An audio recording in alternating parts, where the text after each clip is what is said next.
인사합니다. 축복합니다. 사랑합니다.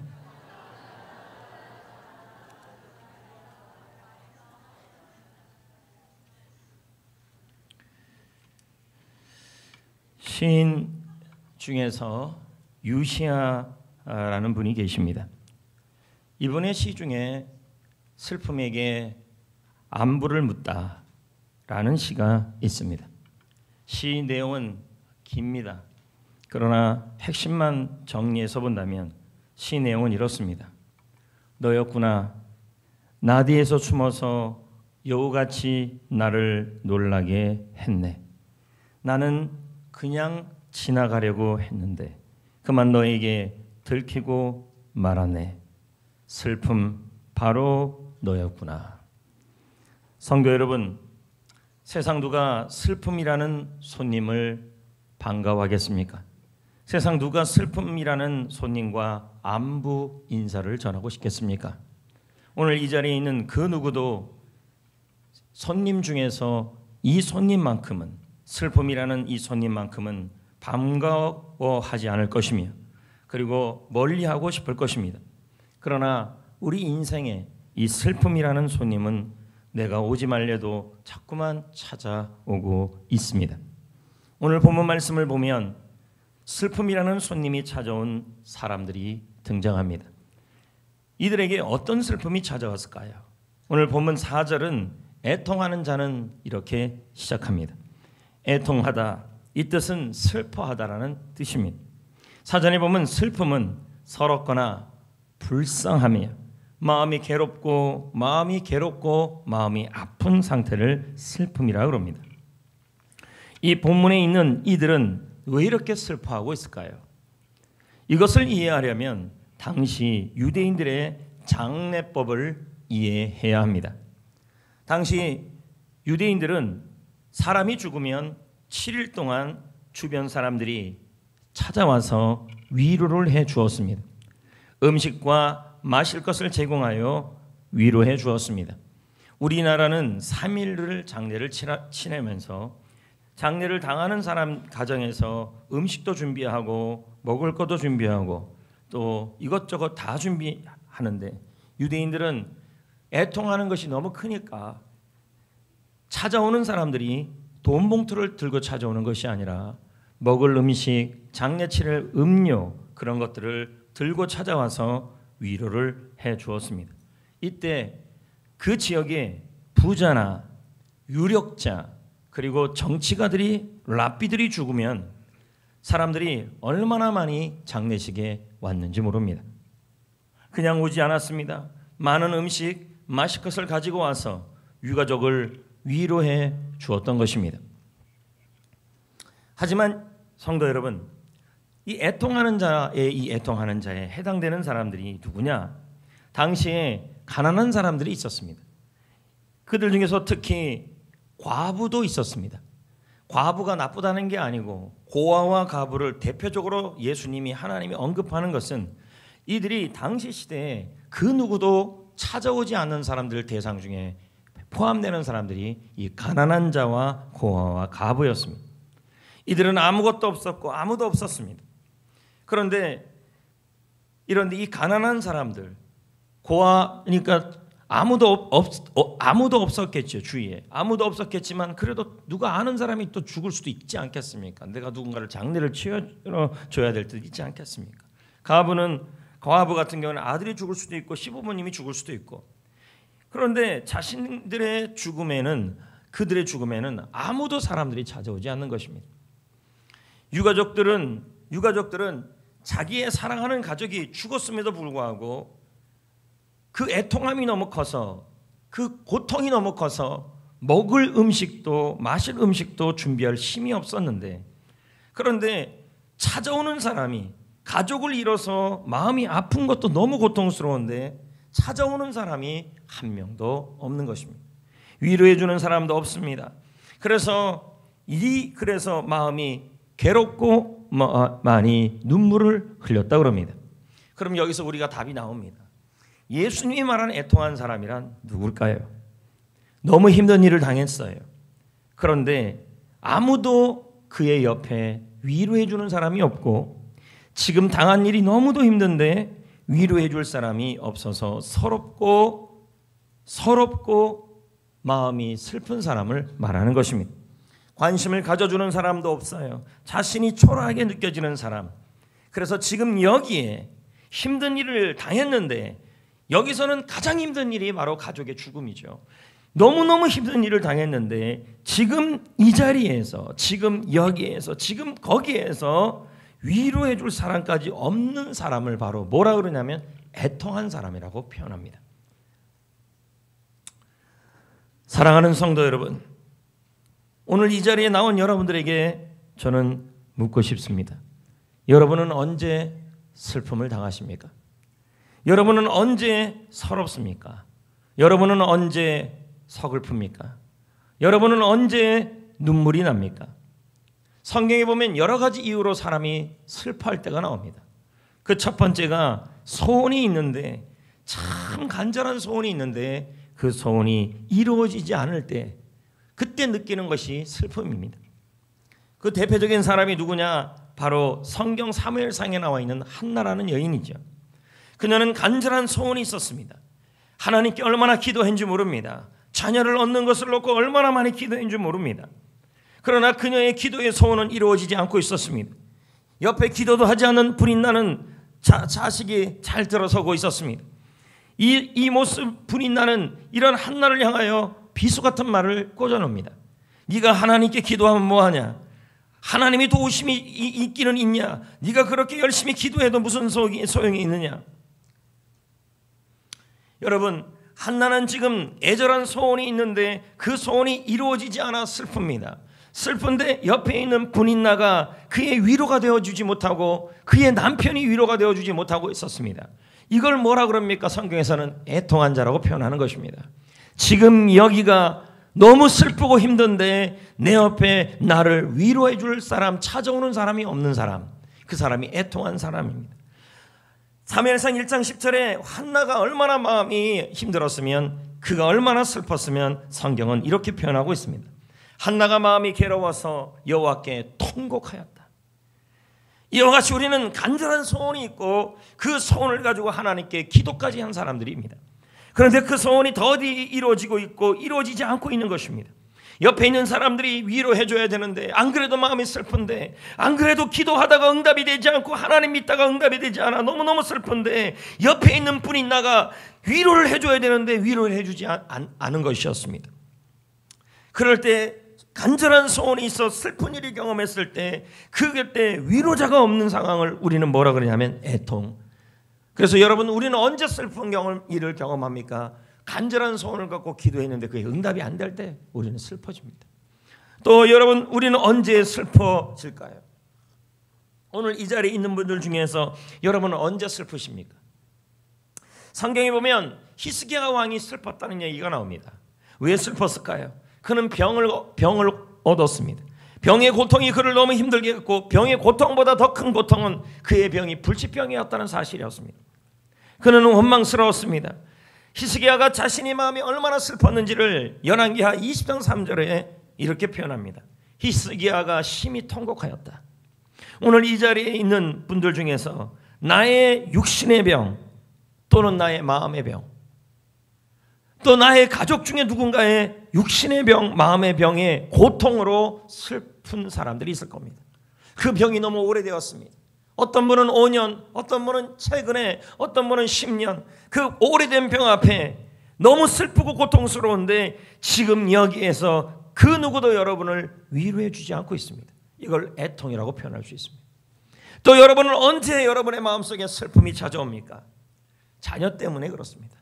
자녀 혹은 가족, 특히 자녀일 때가 많습니다. 성경에 보아도 유독 눈물을 많이 흘렸던 사람 중에 한 분이 야곱인데, 야곱이 통곡하고 차라리 죽고 싶다고 말했던 때가 나옵니다. 그것이 그의 아들 요셉이 죽었다는 소식을 들었을 때입니다. 창세기 37장 34절 35절 말씀입니다. 다 같이 한번 읽어볼까요? 시작. 자기의 옷을 찢고 굵은 배로 허리를 묶고 오래도록 그의 아들을 위하여 모았죠? 애통했다. 이 말에는 슬펐다는 말이에요. 자식 때문에 슬펐다는 말도 들어있지만 옆에 자식이 11명이 있어도 그 자식들의 말이 위로가 안 됐다는 말이죠. 위로라는 것은요, 사람이 많다고 오는 게 아니라는 거죠. 계속 야곱의 통곡을 한번 봅시다. 읽어볼까요? 그의 모든 자녀가 위로했어요, 안 했어요? 위로했어요. 그런데도 애통했어요. 제가 뭐라 그랬어요? 애통은요, 애통이라는 말은 슬픈 일을 당했는데 내가 위로를 해줄 사람이 없고 위로가 되지 않는 상태를 말하는 거예요. 근데 위로를 하되 그가 그 위로가 되지 않았어요. 차라리 슬퍼하며 내가 어디로 내려가고 싶어 하고 있어요? 수월. 차라리 나도 죽고 싶다. 여러분은 언제 많이 울입니까? 거의 보면 한 50% 이상은 자녀입니다. 자녀가 속을 썩여서, 자녀가 병이 들어서, 자녀가 문제가 생겨서, 자녀가 내 뜻대로 되지 않아서, 그래서 우리 마음속에 이 자녀 때문에, 특히 이 자녀 때문에 서글퍼지는 것입니다. 우리는 이렇게 말합니다. 내가 이러려고 이 자식이라 해서 죄송합니다. 내가 이러려고 이 자녀를 낳았는가? 자녀 때문에 너무 고통스럽고 너무 힘든데 옆집에 있는 자녀는 왜 그렇게 창창대로인지. 옆집에 있는 김 집사가 와서 좀 위로해 주기를 바랬는데 김 집사가 하는 말이 자식 자랑만 하고 있어요. 이 상태를 뭐라 그래요? 위로가 안 되는 상태, 애통하는 상태예요. 또 여러분은 언제 그렇게 마음이 슬픕니까? 바로 영혼구원, 사명 때문에 그렇습니다. 성경에 보면 사도 바울은 영혼구원을 위해 눈물을 흘렸다. 제자 양육을 할 때 애통함으로 눈물로 가르쳤다는 내용이 나옵니다. 사도행전 20장 30절 말씀입니다. 내가 읽어봅니다. 시작. 내가 3년이나, 몇 년을 제자 훈련을 시킨 거예요 지금요. 3년이 넘게. 뭐로요? 눈물로. 이 눈물이라는 게 뭘까요? 슬픔, 서러움, 애달픔, 우울함. 각 사람 한 사람을 훈계한 것을 기억하라. 제자 훈련시키고 영혼을 구원한 걸 기억하라. 한 영혼을 위해 모든 것을 다 썼고 그를 구원하기 위해서 찾아가며 섬겼습니다. 그를 제자로 세우고 모든 것을 다 쏟아서 그 사람을 세워보려고 사명을 붙들고 갔습니다. 그런데 그들이 주님과 멀어집니다. 내 옆에는 아무도 없습니다. 내가 다 쏟아부어 줬는데 그 영혼을 구원하고 그 영혼을 제자 세우기 위해 모든 것을 다 쏟아줬는데 그 사람은 셀 리더의 마음을 알아주지 못하고 리더의 마음을 알아주지 못하고 전도한 사람의 마음을 알아주지 못하는 것만 같습니다. 슬프고 그리고 애통해지는 거죠. 아무도 내 옆에 없고 나를 위로해 주는 것도 안 되고 옆에 많은 사람이 있어요. 셀에도 많고 교회도 많고 내 동료도 많고 아는 집사님도 많은데 그 집사님들이 아무리 옆에 있어도 나에게는 위로가 안 돼주거나 위로해 주지 않고 있습니다. 이걸 애통이라고 표현할 수 있는 거죠. 또 언제 우리는 애통에 슬퍼질까요? 모든 것이 서툴러서 슬퍼지는 것이죠. 저도 그렇고 여러분도 그렇고 인생은 여러분이 지금 사는 이 인생은 다 처음 살아보는 인생입니다. 한 번도 살아보지 않은 인생을 살고 있습니다. 10대의 사춘기를 지나는 학생들도 있습니다. 얼마나 서툽니까? 그러니까 실수도 하고 실패도 합니다. 학교 생활도 합니다. 참 서툽니다.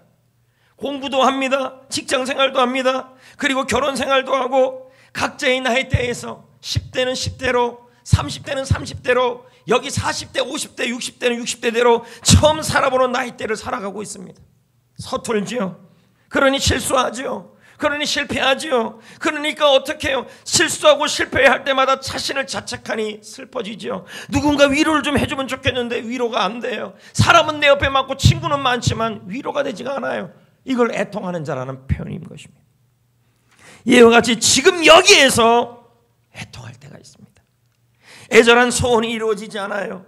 기도하는데 응답이 되지 않아요. 질병의 고통 때문에 눈물이 나요.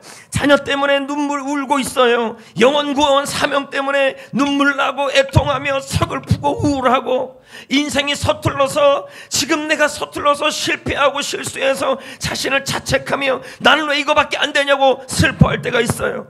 그런데 내 주위에 있는 그 자리에 지금 여기에서 마치 오늘 본문에 나와 있는 사람들처럼 가난한 자와 과부와 그리고 가난한 자와 과부와 고아들처럼 내가 지금 힘든 일을 당했는데 아무도 찾아와서 위로해 주지 않는 거예요. 사람은 그렇게 많은데.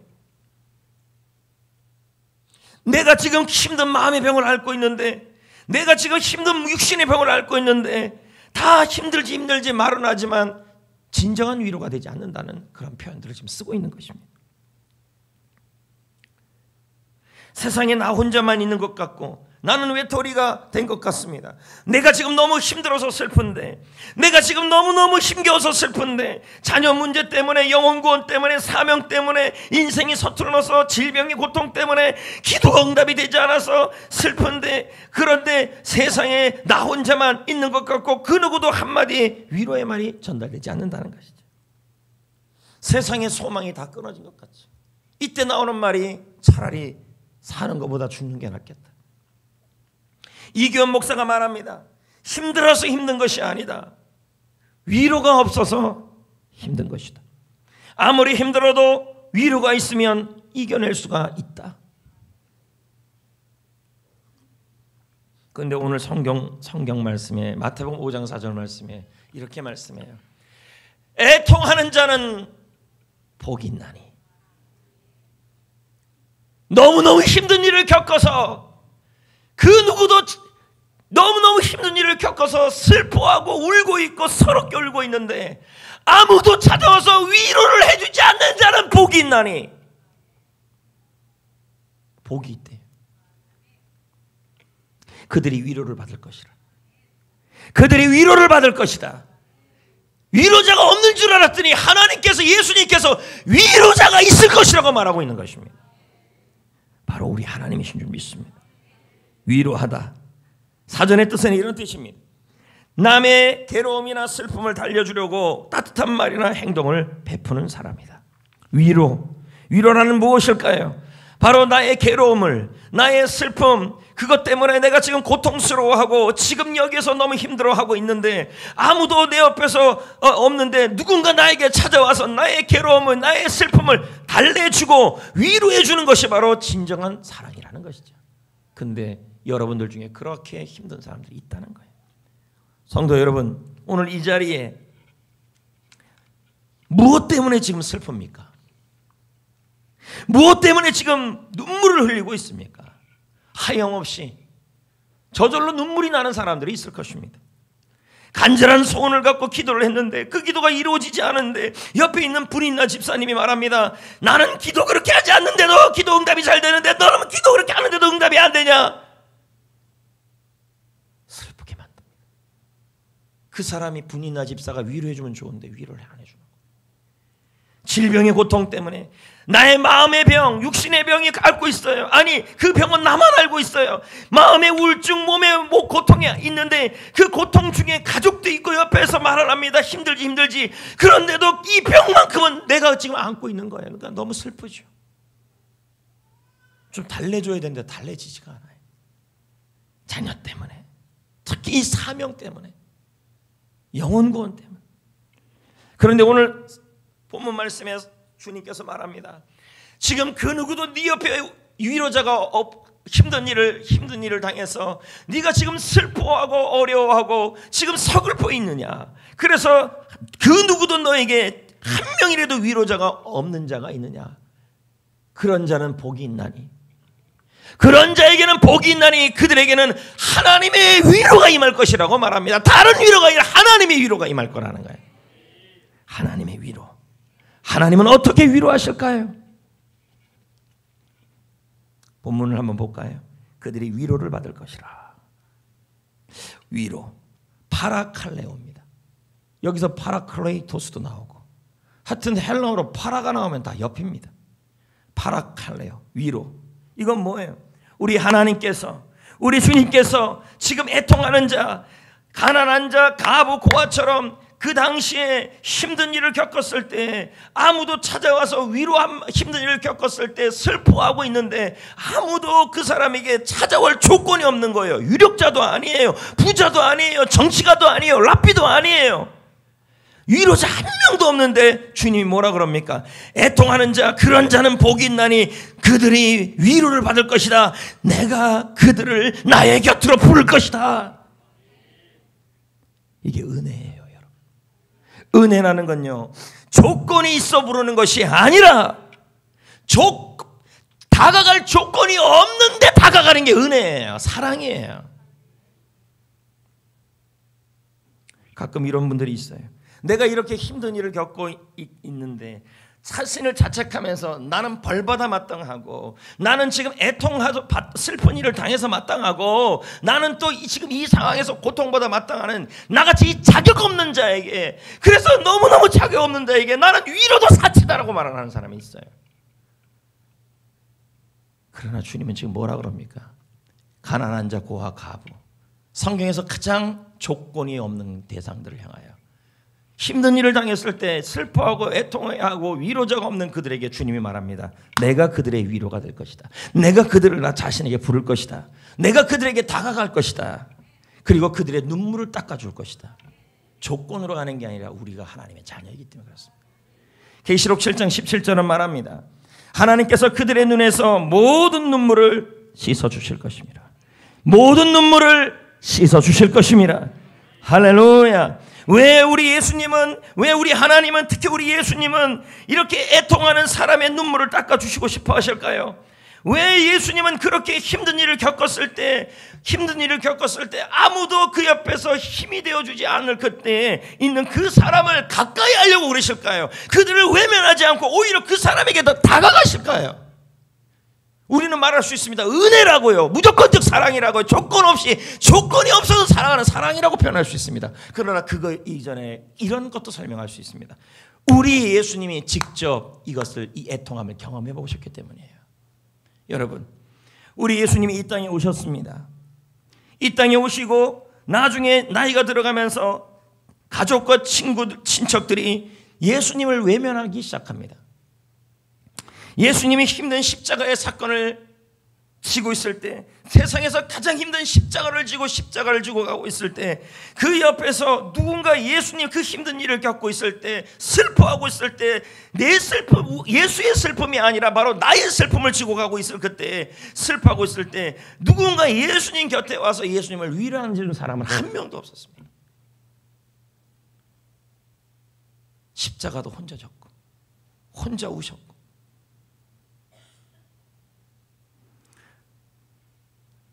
산상수훈에서 애통하는 자는 복이 있나니 그들은 위로를 받을 것이며, 이 메시지가 나중에 십자가에서도 일어날 거라고는 예수님도 알았을 것입니다. 왜요? 제자들은 다 예수님 곁을 떠났어요. 십자가가 힘드니까 다 떠났어요. 슬픈 일을 예수님은 혼자 다 당하고 있는데 아무도 옆에 남아서 예수님에게 위로의 말을 건네지 않았어요. 예수님은 그걸 경험해 보셨어요. 그러니 힘든 일을 겪었을 때 아무도 와서 백도 안 되어주고 힘도 안 되어주고 스스로 자책하여 슬퍼하는 사람들을 향하여 우리 주님께서 그 마음을 이해하신다는 말이에요. 이사야 53장 4절, 그는 실로 우리의 질고를 지고 우리의 슬픔을 당하셨다. 이사야 34장 18절, 여호와는 마음이 상한 자가 무슨 조건이 있습니까? 마음이 상한 자, 마음이 울고 있는 자, 마음이 슬픈 일을 당해서 마음에 고통받아서 마음이 쓰러진 자를 그 누가 가까이 하겠습니까? 그런데 주님은 가까이 하신다잖아요. 이게 바로 위로예요. 주님만은 가까이 오신다는 거예요. 내가 너무 마음에 병이 있고 몸에 병이 있어서 그 누구도 여러분을 그 아픔 속에 있는데도, 슬픔 속에 있는데도 와서 위로의 말 한마디를 안 할 때에도 애통하는 자는 복이 있나니 주님이 가까이 오신다는 거죠. 그럴수록 더 가까이 오신다는 거예요. 그런 다음에 어떻게 위로하실까요? 주님의 사랑의 손으로 여러분의 손을 잡으셔요. 시편 37편 24절, 시편 119편 50절 다 같이 읽습니다. 시작. 그는 넘어졌지요. 왜 넘어졌을까요? 슬픈 일이 있었기 때문이겠죠. 자녀 때문에, 육신의 병 때문에, 마음의 병 때문에, 그 병이 아플 때는요 홀로 잠도 안 올 때 그 아픔을 누가 알겠습니까? 자식 문제 때문에 간절한 소원이 이루어지지 않아, 사명 때문에, 영혼구원 때문에, 세론 때문에, 셀 때문에, 제사 상림땀 때문에, 교회 사역 때문에 울고 있을 때, 넘어졌을 때, 슬퍼하고 있을 때, 내 옆에, 여러분 옆에 그 누구도 와가지고 위로 한마디를 전해주지 않는 그때 여호와의 손이 다가오셔서 가까이에서 그 손으로, 그의 손으로 여러분을 붙들어 주시고 있다는 말이에요. 그것으로 끝일까요? 50절에 보니까 위로를 하신대요. 말씀으로. 성도 여러분, 애통하는 자는 복이 있나니, 현재 여러분이 슬퍼하는 일들로 인해 내 마음의 고통 속에 슬퍼하고 있는 사람, 그래서 지금 이 자리에가 슬프고 지금 여기에서 그 누구도 위로를 받지 못하고 있는 사람에게는 하나님이 복이 있대요. 우리에게 조건이 있는 것이 기도 많이 해야 한다, 교회 열심히 나와야 한다가 아니라 단순히 하나님의 자녀이기에 하나님은 뭐라 그럽니까? 애통하는 자, 가난한 자, 고아, 가부, 아무 조건이 없는 그들에게 뭐합니까? 그들에게 위로를 주실 것이다. 가까이 다가갈 것이다. 오히려 더 가까이 가서 그들의 손을 잡아주시고 눈물을 닦아주시고 말씀으로 위로해 주시고, 그리고 그 슬픈 일을 기쁨으로 바꿔주실 겁니다. 시편 30편 11절 읽어볼까요? 시작. 주께서 나의 슬픔이 변하여 내게 뭐가 되게 하시고, 믿으십니까? 지금의 이 슬픔이, 지금 일어났던 이 슬픔, 소원이 이루어지지 않고 질병의 고통, 자녀 때문에, 사명 때문에 일어났던 이 수많은 슬픔이 결국은 뭐로 바꿔주신다는 말이에요? 춤이 되게 하여 주시고 기쁨으로 바꿔주신다고 말씀하고 있는 것입니다. 이와 같이 하나님은 말씀하십니다. 우리 예수님은 말합니다. 애통하는 자는 복이 있나니 그들은 하나님의 위로를 받을 것이라. 애통하는 자는, 다시 말씀드립니다, 애절한 소원 때문에, 마음과 몸의 질병의 고통으로, 자녀 때문에, 자녀의 병 때문에, 자녀가 속속여서 가족 문제 때문에, 가족 때문에, 그런 것 때문에 애통하고 고통받는 상황 속에 있는 분들, 너무너무 고통스러운데 내 주위에 수많은 사람들이 많아도 나에게 찾아와서 위로의 말을 건네주지 않는 그 사람에겐 복이 있나니 하나님의 위로가 있을 것이라. 여러분, 우리는 한 번도 살아보지 않은 인생을 오늘을 살고 있습니다. 저는 여러분에게 말씀드렸습니다. 부모로서 얼마나 눈물이 납니까? 서투니까. 결혼도 처음이라고 말하면 안 되는데요. 여러 번이니까 또 서툴고, 직장생활도 서툴고, 인생도 서툴고, 그러니까 어떻게 돼? 실수를 하고, 싸우고, 눈물 나고. 사명도 얼마나 우리를 울립니까? 사명이 나를 울리잖아요. 여러분을 울리잖아요. 영혼을 구원하는 일은 한 생명을 잉태하고 출산하는 일과 같습니다. 제자 삼는 일은 출산하기 위해 자녀를 양육하는 일과 같습니다. 한 생명을 낳아 키우기 위해 피와 땀과 눈물이 필요하지 않습니까? 엄마들은 아이를 낳을 때 피를 쏟고 땀을 쏟고 키우면서 눈물을 쏟습니다. 영혼을 구원하는 그 일을 위하여 아픔도 있고 슬픔도 있고, 때로는 이 한 영혼을 위해 제자 삼고 구원하는 그 일을 하는 가운데 있어서 모든 것을 다 쏟고 가는데도 그 일이 뜻대로 되지 않아 마음에 슬픔이 찾아오고 아픔이 찾아오는데 주위를 돌아봤습니다. 그랬더니 나는 그렇게 한 영혼을 위해 붙들고 전도하고 한 영혼을 제자 삼으려고 그렇게 하고 있는데, 주위를 돌아봤더니 내 마음을 이해해 주는 세론이 없어요. 내 마음을 이해해 주는 성도가 없어요. 내 마음을 알아주는 성도가 없어요. 세론이 없어요. 일어날 수가 없지요. 울고 싶지요. 하지만 여러분, 애통하는 자는 복이 있나니, 슬픈 일을 당하여서 지금 여기가 외롭고, 지금 여기가 무척 외롭고 서글픈 사람에게는 복이 있나니 그들에게 하나님의 위로가, 하나님이 더욱더 조건 보지 않고 더 가까이 하여 주시고, 아플수록 더 가까이 하시고, 힘들수록 더 가까이 하시고, 외로울수록 더 가까이 하시고, 사명 때문에 외로울수록 더 가까이 하시고, 서툴수록 더 가까이 하시고. 시편 68편 5절에 하나님을 그래서 뭐라고 표현합니까? 조건을 보고 우리를 사랑하는 하나님이 아니라 나는 고아의 아버지다. 나는 과부의 재판장이다.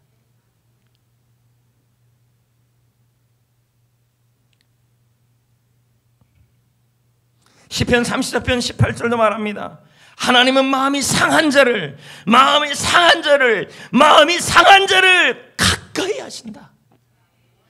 하나님이 가까이 하는 조건이 유력자도 아니고 랍비도 아니고 기도 많이 하는 것도 아니라 뭐라 했더니 마음이 애통한 자, 상한 자, 외로운 자, 위로할 사람이 없는 자, 그 자가, 그것이 바로 하나님이 가까이 하는 조건이고 위로하는 조건이라고 지금 설명하고. 저는 지난 전국 구역 집회를 가는 도중에 찬양 한 곡을 듣게 되었습니다. 제목이 그 손이 나를 붙잡네 였습니다. 이 찬양은 좀 전에 읽은 시편 37편 24절을 중심으로 만들어진 곡입니다. 그는 넘어지나 아주 엎드러지지 아니하면. 왜 넘어질까요? 슬픈 일 때문에 넘어지는 거죠. 병 때문에, 내 병 때문에, 가족의 병 때문에, 자신의 마음의 병 때문에, 가족 때문에, 기도 제목이 이루어지지 않아서, 또 사명 때문에, 영혼구원 때문에, 제자 삼는 사역 때문에, 또 사는 것이 너무 서툴러서 이런저런 이유 때문에 넘어지지만 아주 엎드려지지 아니하면 하나님의 손이 그를 붙잡고 있기 때문이다. 이 찬양을 자동차 안에서 계속 들었습니다. 그리고 참 많이 울었습니다. 왠지 아십니까? 하나님의 손이 나를 잡고 있다라는 그 사실 자체가 그렇게 힘이 되었습니다. 이 노래를 지은 사람은 닉네임이, 별명이 로라라는 여인입니다. 우리나라 사람이죠. 그녀는 초등학교 교사입니다. 하지만 그녀의 인생을 보면 말 그대로 슬픈 드라마입니다. 젊은 여성이 눈물 나는 인생을 살아간 거죠.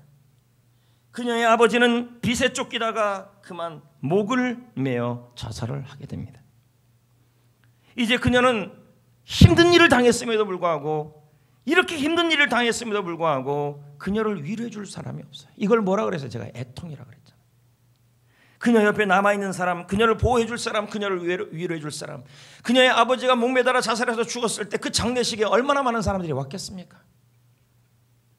문제는 4개월 뒤에 아무도 그녀를 위로해 주고 보호해 주지 않는 여인이 되자 성폭행을 당하게 됩니다. 한꺼번에 닥친 일로 인해 그녀는 마음에 병을 얻게 됩니다. 공황장애와 우울증, 이 두 가지 병이 그녀에게 온 거지요. 공황장애와 우울증이 오면 슬퍼지고 고통스러워지는 것입니다. 그 누구도 그에게 위로의 말을 건네지를 않았습니다. 사람이 없었겠습니까? 몇 번이고 죽으려고 자살을 시도했습니다. 아버지와 관련돼서 구급차 사이렌 소리만 들어도, 아버지가 목매달아 돌아가셨을 때 구급차가 와서 데리고 갈 때 그때 들렸던 소리가 사이렌 소리였어요.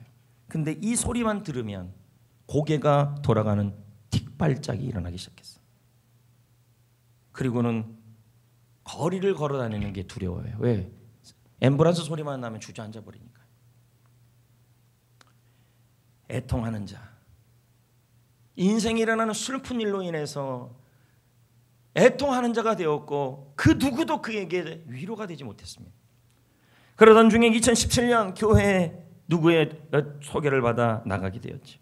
처음 예배를 드리는데 하나님께서 이런 예배 시간에 자신의 마음에 감동을 주는 겁니다. 국어 선생님이니까 일주일에 한 곡씩 하나님이 나를 위해 찬송가를 지어봐라, 찬송시를. 그렇게 그녀는 3개월을 그 음성에 순종하며 찬송시를 만들면서 새벽 기도회를 초신자가 나오기 시작했습니다. 그 3개월 기간 동안에 아버지도 없고 성폭행을 당하며 틱발작이 일어나고 옆에 찾아오는 사람 하나 없는 그 사람에게, 마음이 상한 그에게 주님이 찾아오십니다. 애통하는 자는 복이 있나니. 그녀의 눈물을 닦고 아무도 그녀의 마음의 병을 이해하지 못했는데 그 마음의 병을 주님이 만지시기 시작했고, 어느 날 스마트폰으로 성경을 읽으면서 횡단보도를 건너가는데 구급차가 지나갔습니다. 그런데 여러분, 뒷발짝이 일어나지 않았습니다. 찻길에 주저앉지도 않았습니다. 하나님이 고친 거죠. 그녀는 결심했습니다. 내가 받은 하나님의 사랑, 부모 없고 쓰레기같이 된 이 몸, 인생 실패한 이 몸을, 이 인생에 대하여 먼저 찾아와 주셔서, 조건 없이 찾아와 주셔서 그의 손으로 나를 꽉 붙들어 주시고 나의 눈물을 닦아 주시고 이 모자란 나의 인생을 어여쁜 자라고 여겨주시는 주님의 사랑을 전해야겠다. 그 후 그녀는 자살 유가족을 찾아다니면서, 성폭행을 피해를 입은 사람들을 찾아다니면서 주님의 사랑을 전했습니다. 음악 치료를 전공하기 위해 대학원 진학도 준비했죠. 제가 이 노래를 어떻게 만났는지 나도 모르겠어요. 그냥 운전하다가 어떻게 하다가 툭 쳤는데, 이건 우연이 아니고 은혜지겠죠. 가사가 이래요. 그 손이 나를 붙잡네, 내가 걸어갈 때도. 그 손이 나를 붙잡네, 내가 눈부실 때도. 그 손이 나를 붙잡네, 내가 기도할 때도. 그 손이 나를 붙잡네, 내가 눈물 질 때에도. 그 손이 나를 붙잡네, 내가 절망할 때도. 그 손이 나를 붙잡네, 내가 아파할 때도. 내가 쓰러지고 넘어질 때 그 속에 하나님의 임재를 느끼고, 목 놓아 부르짖어 기도할 때 그 손이 나를 붙잡네. 일어나라 나의 어여쁜 자야. 뭐가 어여쁘겠습니까? 다 실패한 인생인데. 근데 주님은요, 가난하고 고아와 가부 같은 자들 중에서 슬퍼하고 고통스러워해서 지금 여기에서 위로가 없는 자들에게 주님은 더 찾아가십니다. 하나님의 교회를 섬기고 전국교회를 섬기는 일은 참 귀한 일입니다. 하지만 몸과 마음이 쉽지가 않더라는 것이죠. 전도하고 제자훈련을 하고 목회하는 일은 행복한 일입니다. 하지만 갑자기 목회의 무게가 몰려오기 시작했습니다. 외부 집회를 가면서도 교회 관련 서류를 몇 가득 들고 가고 가방 몇 개를 들고 가는 저를 보면서 이렇게 긴장을 못 푸나, 그런 생각이 들었습니다. 자꾸만 눈물이 났고 나이가 먹어 갱년기가 왔나, 또 그 생각도 들었습니다. 그리고 내적 치유 수양회를 그 주에 진행을 했습니다. 그때 부른 찬양이 있었습니다. 오늘 말씀을 준비하면서 성도들 가운데 분명히 애통한 사람들이 있을 것이다. 오늘도 좀 새벽에 좀 일찍 나와서 지금 이 찬양을 한 50번을 넘게 부른 것 같아요. 50번을 부르면서 내가 먼저 위로를 받아야 성도들에게도 위로가 되지 않나 생각하면서 계속 부르면서, 우리 성도들 가운데서도 애통한 사람들이 있을 것이다. 기도했는데 소원이 이루어지지 않고, 마음의 질병과 육신의 병 얼마나 아프고 고통스러울까. 자녀로 인해서 사명 때문에 외로워지고 사는 게 너무 서툴러서 눈물 나며 너무 힘든데 한 명이라도 위로해 주는 사람 한 명이라도 있으면 좋겠는데 없어서, 같이 사는 남편이 위로해 줄 줄 알았는데, 배우자가 위로해 줄 줄 알았는데 위로가 되지 않아서, 그렇게 해서 자신을 또 자책을 하는 거죠. 나 같은 자가 과연 위로는 받을 수 있을까? 근데 오늘 말씀에 뭐라 그럽니까? 애통하는 자는 복이 있나니 그들이 하나님의 위로를 받을 것이라. 그래서 제가 한번 이 찬양을 불러보겠습니다.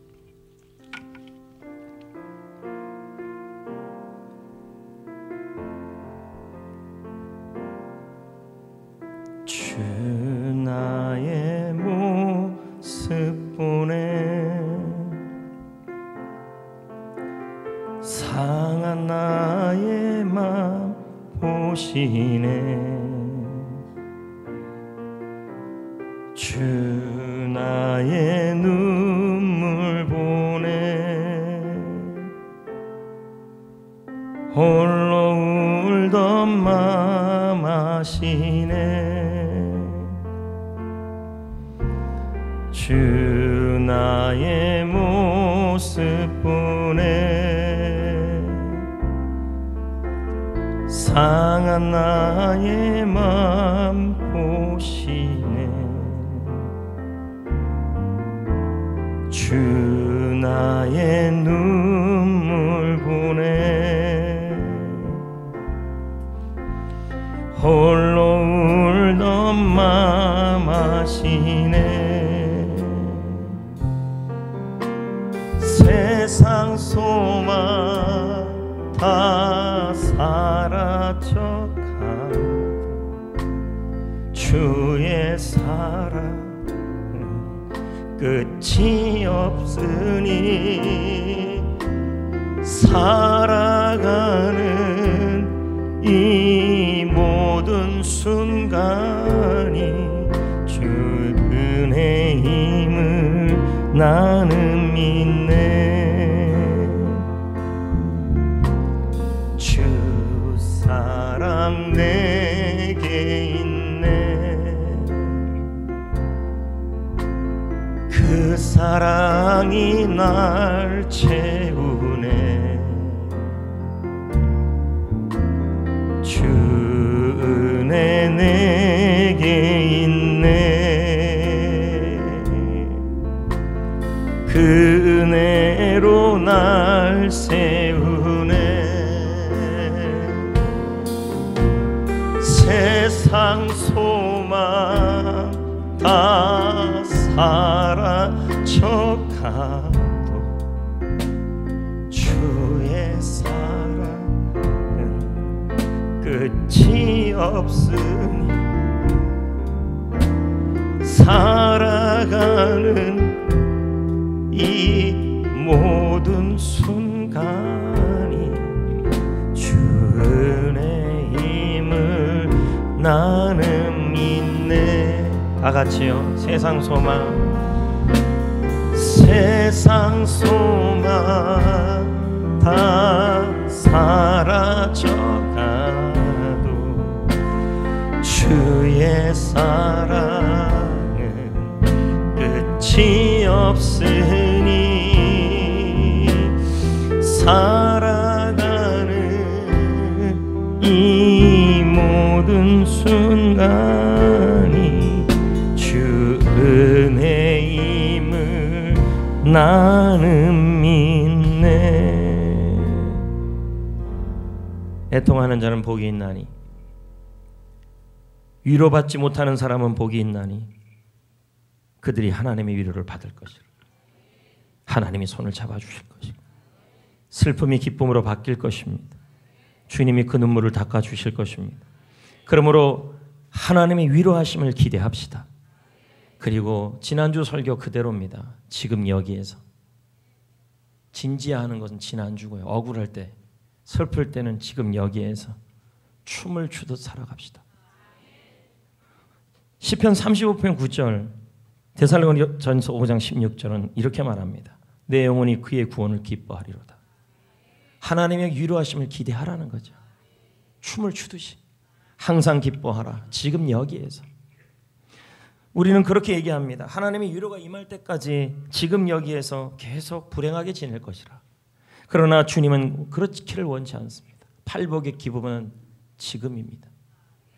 비록 지금 슬픈 일이 있어도 하나님의 위로하심을 기대하며 지금 여기에서 춤을 추듯이 열심히 살아가는 겁니다.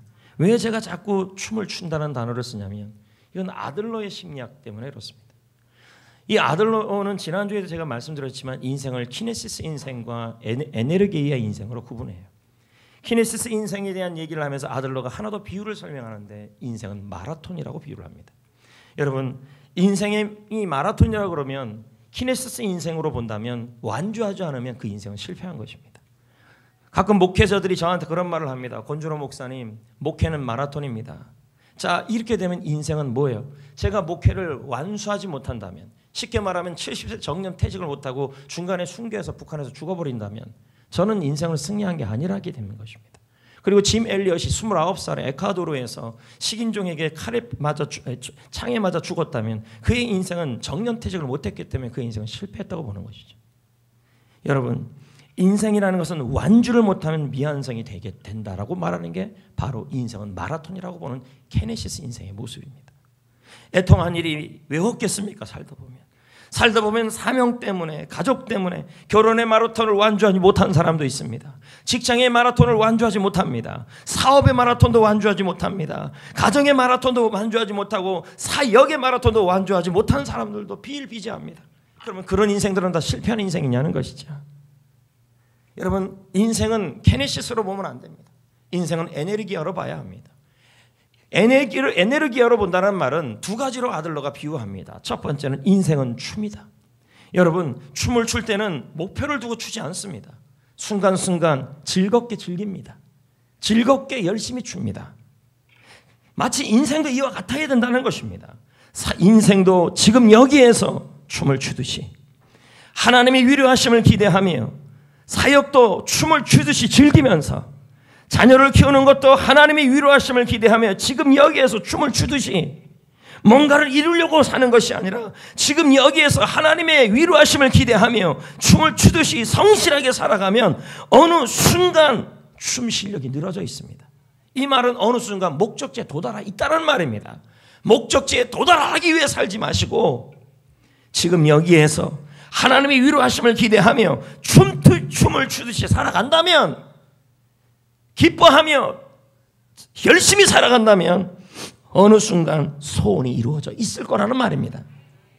소원을 이루는 것이 목적이 아니라, 영혼 구원이 목적이 아니라, 자녀가 문제 해결하는 게 목적이 아니라 지금 여기에서 하나님의 위로하심을 기대하며 기뻐하며 열심히 춤추듯이 살아가는 것이 인생 잘 사는 것이라는 겁니다. 인생을 마라톤으로 살면 안 됩니다. 목적지에 도달하기까지 현실에서 어려운 일들이 일어나면 계속 마라톤을 힘들게 달려갈 거 아니겠습니까? 외롭다고 응원을 못 받으면 나는 응원 못 받는다고 계속 외롭다고 살아갈 거 아니겠습니까? 아들러는 말합니다. 인생은 에네르기아인데 에네르기아 인생은 춤으로 봐야 한다. 또 한 가지는 인생은 여행이다. 목적지에 도달해야 여행은 아니다. 목적지를 향해 가는 과정을 포함하여 모든 순간이 다 여행이라는 것입니다. 어떤 사정이 생겨서 피라미드에 도착하지 못했다 그래서 우리는 여행을 못 갔다 왔다 말하지 않아요. 갔다 왔다 그러죠. 사법고시 준비할 때 슬픈 일이 왜 없겠어요? 합격이 목적이 아니라, 시험의 합격이 목적이 아니라 지금 여기서 슬픈 일이 있어도 하나님의 위로하심을 기대하며 춤을 추듯이 공부하다 보면 변호사가 되어 있겠죠. 사역할 때 힘든 일이 왜 없겠습니까? 사역의 성공이 목적이 아니라 하나님의 위로하심을 기대하며 지금 여기에서 힘든 일이 있어도 춤을 추듯이 여행하듯이 하다 보면 목적지에 도달해 있을 겁니다. 본문은 말합니다. 애통하는 자는 복이 있나니. 이 말은 뭘까요? 여러분이 지금 여기에서 하나님의 위로하심을 기대하며 인생을 춤을 추듯이 그리고 여행을 하듯이 그렇게 즐기면서 열심히 살아가면, 그렇게 시작하면 하나님은 매일매일 하나님의 위로를 시작시켜 주신다는 말이에요. 시편 126편 5절을 보세요. 울며 뭘 뿌리고 있어요? 울며 뭐를 뿌리고 있어요? 126편 5절에 보면요. 자, 애통하는 일이 있어요. 그러니까 얼마나 슬퍼요. 그럼에도 불구하고 씨를 뿌리러 나간다는 말은 뭐예요? 기대를 하고 있다는 거죠. 인생을 여행하듯이, 그리고 인생을 여행하듯이 춤을 추듯이 그렇게 지금 여기에서 씨를 뿌리는 자는 하나님이 반드시 위로를 주신다는 말이에요. 기쁨으로 단을 거두게 하신다는 말이죠. 이제 오늘 말씀을 마무리하겠습니다. 오늘 이 자리에 슬픔 드라마의 주인공으로 앉아 계시는 분들이 거의 다일 겁니다. 기도의 소원이 이루어지지 않아 질병의 고통으로 아플 때는, 마음이 아프고 몸이 아플 때는요, 나는 너무 아파서 슬픈데 그걸 이해해 주지 못할 때는 그게 위로자가 없는 애통함이죠. 자녀 때문에, 특히 사명 때문에 외로운 분들, 실수와 실패로 고통스러운 분들, 그래서 내 주위에 위로할 사람이 없어 애통한 분들, 그렇게 고통스럽게 살아가는 분들이 있을 겁니다. 여러분, 인생, 결혼, 사업, 직장, 사역, 자녀 키우는 거 마라톤으로 보지 맙시다.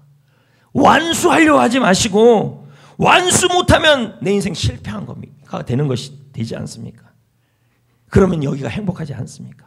완수를 목표로 하지 마시고 하나님의 위로하심을 기대하시면서 애통한 자는 복이 있나니, 지금 여러분 내가 고아와 가부처럼 그 누구에게도 위로와 사랑을 받을 만한 나 스스로에게도 자책감 속에 있는 분들이라 할지라도 우리 주님은 그런 자를 가까이 하셔서 위로하시고 다가가시고 눈물 닦아주시고 손을 꽉 잡아주시고 슬픈 일이 기쁨으로 바뀌게 하여 주실 분이신 것입니다.